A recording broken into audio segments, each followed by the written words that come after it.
দেখতে দেখতে বেশ কয়েকটা বছর হয়ে গেল, কিন্তু এখনো সুপারহিট, যার মূল ইউএসপি অঙ্কিতা মল্লিক এবং সৌম্যদীপ মুখার্জি। এই যে পর্দার নায়ককে দেখছেন, দিনে দিনে ছোট পর্দার পরিচিত মুখ হয়ে উঠেছেন। কিন্তু জানেন কি, অভিনয় জীবনের শুরুটা একদম অন্যরকম ছিল। মনের মানুষকে, হাওড়ার ছেলে কিভাবে হয়ে উঠলেন ছোট পর্দার নায়ক, এত হিট সিরিয়াল, সিক্রেটটাই বাকি, সেই কথা নিজেই জানিয়ে দিয়েছেন অভিনেতা। হাওড়ার ছেলে উচ্চ মাধ্যমিক পাশ করার পরই মডেলিং জগতে পা রাখলেন।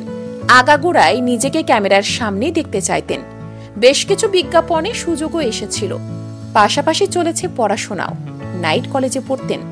তারপর 2017 সালে হাতে এলো একটা বড় কাজের সুযোগ, তাও মডেল হিসেবে। অভিনয়ের সুযোগ পেলেন ত্রিশূল সিরিয়ালে। ব্যাস, তারপর আর সৌম্যদীপকে পিছন ফিরে তাকাতে হয়নি। এখন তার ধ্যান জ্ঞান শুধুই জগদ্ধাত্রী। এক সাক্ষাৎকারে অভিনেতা বলেই দিয়েছিলেন যে জগদ্ধাত্রী এমন একটা গল্প যা দেখে একঘেয়েমি কখনো আসবে না, তাই দর্শকরা এত পছন্দ করছে। যদিও টিআরপির নম্বর নিয়ে সৌম্যদীপ খুব একটা ভাবেন না, তিনি শুধু ভালো করে কাজ করে যেতে চান। জানেন, হাওড়া থেকে রোজ বেহালার স্টুডিওতে যাতায়াত করেন। বাবা মাকে নিয়ে ছোট্ট পরিবার।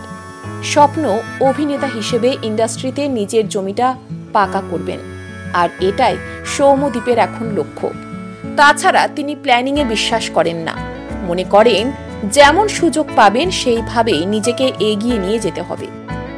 এখন সৌম্যদীপকে সবাই চেনে স্বয়ম্ভু বলে। বহু গুঞ্জন উঠেছিল জগদ্ধাত্রী অর্থাৎ অঙ্কিতা মল্লিকের সঙ্গে নাকি প্রেম করছেন অভিনেতা, যদিও পুরোটাই গুঞ্জন। দুজনেই খুব ভালো বন্ধু। তবে সৌম্যদীপের মহিলা ফ্যান সংখ্যা কম নেই। দিদি নাম্বার 1-এর মঞ্চে এসে বড় সিক্রেট ফাঁস করেছিলেন অভিনেতার মা। বলেছিলেন মহিলা ফ্যানেরা নাকি সৌম্যদীপের মাকে মেসেজ করে বলে যে তারা সৌম্যদীপকে খুব ভালোবাসে। আচ্ছা, মনে করে বলুন তো, ত্রিশূল সিরিয়ালে সৌম্যদীপ মুখার্জির বিপরীতে কোন অভিনেত্রীকে দেখা গিয়েছিল? কেমন ছিল সেই জুটি?